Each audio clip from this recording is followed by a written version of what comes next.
Picture an airplane. Ready? I bet it looks a little something like this. Or this, if you're a teacher's pet.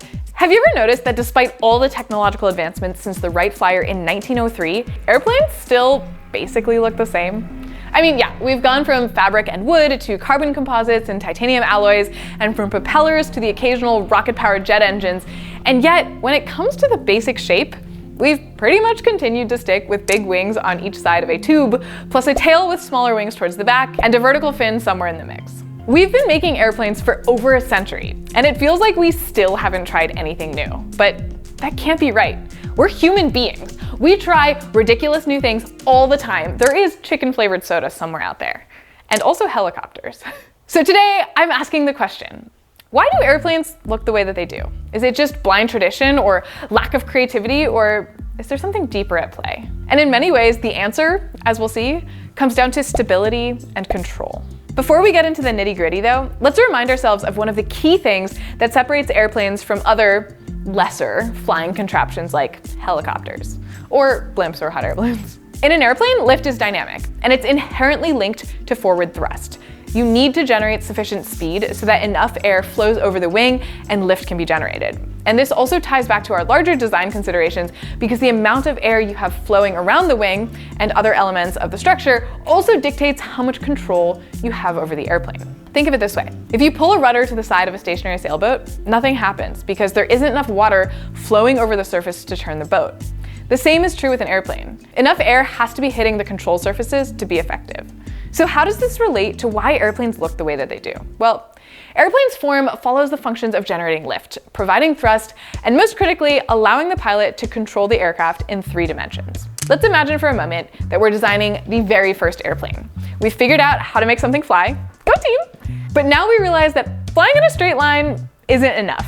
I need to be able to turn left and right and climb and descend, and maybe even do a barrel roll or two to impress my friends. So how would we pull off these maneuvers? Let's first learn the words that let us talk about how airplanes move, which we think about in terms of the 3 axes of rotation.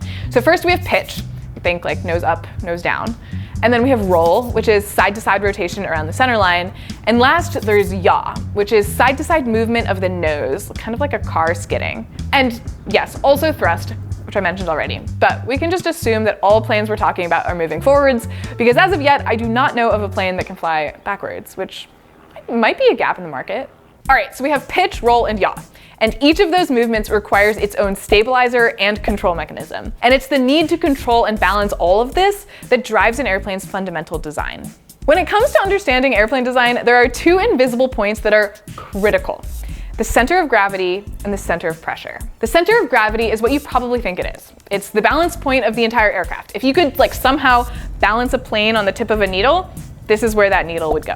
The center of pressure is a bit more complicated. It's the point where all of the aerodynamic forces, but primarily lift, can be considered to act. And in modern days, we mathematically calculate that. And for an airplane to be stable and controllable, these 2 points need to be in a specific relationship to each other. And you might be surprised to learn that in all conventional aircraft, the center of gravity is forward of the center of pressure.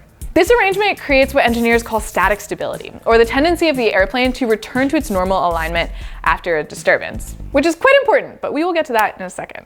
So now let's talk about wings. Why is there the huge wing in the middle and the teeny tiny ones in the back? So the main wings generate most of the lift, probably somewhat obviously. They're placed near the center of gravity because that's where the lifting force is going to be the most effective. I like to think of the airplane as kind of like hanging from those big main wings. But the smaller wing is the really cool one, and it's known as the horizontal stabilizer. It is functionally an upside down wing, and it works against the main wings, and it generates a downward force, which is really counterintuitive, I think. And that downward force creates a balancing moment that helps maintain the aircraft's pitch attitude. So the horizontal stabilizer works on the principle of a lever. Because it's located really far from the center of gravity, even a tiny force can have a really big effect on the aircraft's rotation. And that's why it can be so much smaller than the main wing, but still effectively control the pitch. And this is helpful because it's literally pushing the airplane down. So all of that downward force it's exerting is just drag, and it needs to be overall counteracted by the lift of the wings, like the main wings. So the less of that generated, the better, which is why it's as far as possible. And then we have the vertical fin. That little guy provides directional stability on the yaw axis through a very simple yet elegant principle. If the nose of the aircraft yaws off course, the airflow hitting the vertical stabilizer creates a force that naturally pushes it back in line. It functions similarly to a weather vane pointing into the wind. And this is why modern aircraft can maintain straight and level flight without constant rudder adjustments. Of course, stability is great, but sometimes you actually want to change direction, and that's where control surfaces come in. There are 3 primary control surfaces on a conventional aircraft. First up, we have the ailerons, which is a lovely French word, and these are the movable sections on the outer part of each wing. When one goes up, the other one goes down, and they create a rolling motion by changing the lift on each wing differentially. Next, we have the elevator. This is the movable part of the horizontal stabilizer. So when it's raised, it increases the downforce at the tail, causing the nose to pitch up. When it's lowered, it decreases this force, allowing the nose to pitch down. If you want to get really fancy about your understanding, what they're really doing is changing the chord angle of the wing surface, the chord being the imaginary line running from the front to the back of the wing surface. Flaps work by doing the same thing. And last is rudder, the movable section of the vertical stabilizer that controls yaw. Once again, these control surfaces only work when air is flowing over them. No airflow, no control. Speed is control, and similarly, altitude is safety, but more on that later. Anyway, remember how I mentioned that the center of gravity is slightly forward of the center of pressure? So this arrangement makes the aircraft naturally want to pitch nose down. And as we just learned, the elevator counteracts this tendency, allowing the pilot to maintain level flight or to climb. So without it, you just nosedive into the ground, which I have bet you've seen a million times when you try to fly like a classic paper airplane. So now you might ask, why not just line the center of gravity up with the center of pressure so the aircraft naturally wants to maintain level flight? Super great question. And to answer that, we first need to understand stalls. Ugh, spam, spam. Spam. Ever since I signed up for that newsletter, this is all I get. Ah! Oh my god, I'm so sorry. I can't believe no need to say sorry. Here. Let me get rid of those for you. I'm incogni, by the way. Ever since it got rid of all of my spam mail, I just can't get incogni out of my head. Come on, Xyla, think about this. How do you know that signing up won't flood you with spam calls like all of the others? You don't get it. Incogni's different. It protects my privacy and takes my personal data off the market by reaching out to data brokers on my behalf, requesting my personal data removal, and dealing with their rejections. I'm not gonna resell your info like when you sign up for other subscription services. Promise? Of course I do. You have the right to request data brokers remove your data, and I'm here to help you take your privacy into your own hands. I know it sounds crazy, but I really think Incogni could be the one. Fall in love with Incogni by going to incogni.com/Foxlin and using code Foxlin for an exclusive 60% off. Also, explore Incogni's new unlimited and family unlimited plans, which include custom removal, so you can ask an Incogni privacy agent to take your data off specific sites. Thank you to Incogni for sponsoring this video. Stalls, aka when normal flight stops working. I want to take a moment to talk about stalls because they're a fascinating example of what happens when the careful balance of forces in an aircraft design gets disrupted. And all of that control we've been talking about sort of just goes away. So first off, contrary to popular belief, a stall is not what happens when your engine quits. You can stall in full power. It's all about the wings' on-again, off-again relationship with the air flowing around them. See, as you keep tilting the wing upwards relative to the oncoming air, which is increasing its angle of attack, something really fascinating happens. At first, you get more lift, which is why pulling back on the controls makes you climb. But there's a critical angle where the sky starts being like, nope, that's enough. And this tends to happen around 15 to 18 degrees, where depending on the wing design, the air can't follow the curve of the wing anymore.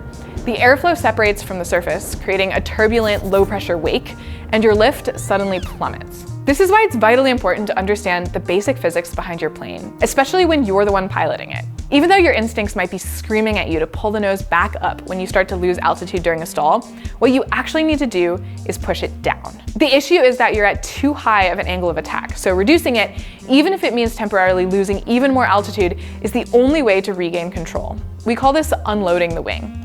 Naturally, the more altitude you have when this happens, the better, hence my comment earlier that altitude is safety. The classic aircraft design we've been talking about takes stall recovery into account. The center of gravity being in front of the wings means that in a stall, you go nose down rather than nose up, which is good because you need that to get air flowing over your wings again to recover and regain control of the aircraft. And also, the horizontal stabilizer being where it is helps in a stall recovery because when the main wings are stalled, it isn't, and it can still give the pilot control authority to push the nose down and recover. This is one of the most important lessons that new pilots need to learn. And in many cases, it's the lesson that is the difference between life and death. So if you're stalling, nose down. If you're losing altitude, nose down. And on that happy note, join me here on the ramp and let's check out a few wacky mavericks in the airplane world. Planes that take a look at all the advantages, control, and stability that come with traditional design and be like, nah, we're good. First up, we have the B-2 Spirit Stealth Bomber. The B-2 is basically what happens when an airplane designer says, wings? Great. Fuselage and tail? Nah, don't worry about it. This flying wing design eliminates the conventional tail completely, which helps reduce radar signature but creates major control challenges. To maintain stability without a tail, the B-2 relies on a sophisticated fly-by-wire system that makes thousands of tiny adjustments per second to its control surfaces. The computer is essentially doing the work that the tail would normally do, but maybe better? It's kind of like trading in your bicycle's training wheels for an AI that just constantly keeps you balanced while pedaling at the speed of sound. Okay. Maybe that wasn't the best analogy. Lock in! Next one. I can't introduce the idea of canards without talking about Rutan or the Long Easy. And I also can't do this video without talking about canards. So this silly looking airplane, and yes, I called it silly looking, sorry not sorry, looks backwards because it kind of is. Ignore the pusher prop for now, and let's focus on its whiskers. Despite looking quite ridiculous, I will begrudgingly admit that they are genius. We talked earlier about how the tiny tail wing has a downside. It provides downward force to lift the nose up, which means that it works against the lift from the wings, also causing drag.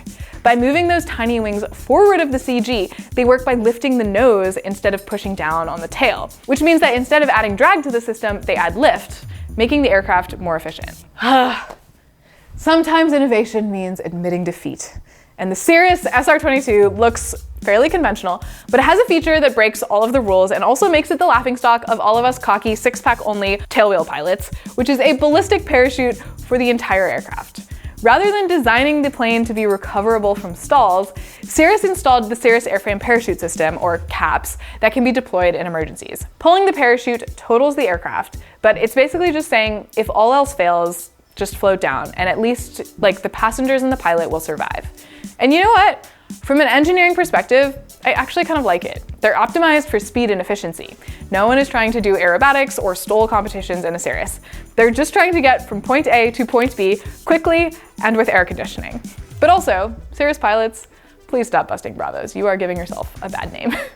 Moving on, let's check out the X-29 experimental aircraft. It has forward swept wings, which are quite literally the opposite of what you typically see. This design provides better maneuverability, which in some sense is synonymous with less stability, and reduces drag quite a bit at supersonic speeds. But the result is so naturally unstable that, like the B-2, it is physically impossible for a human to fly it without computer assistance.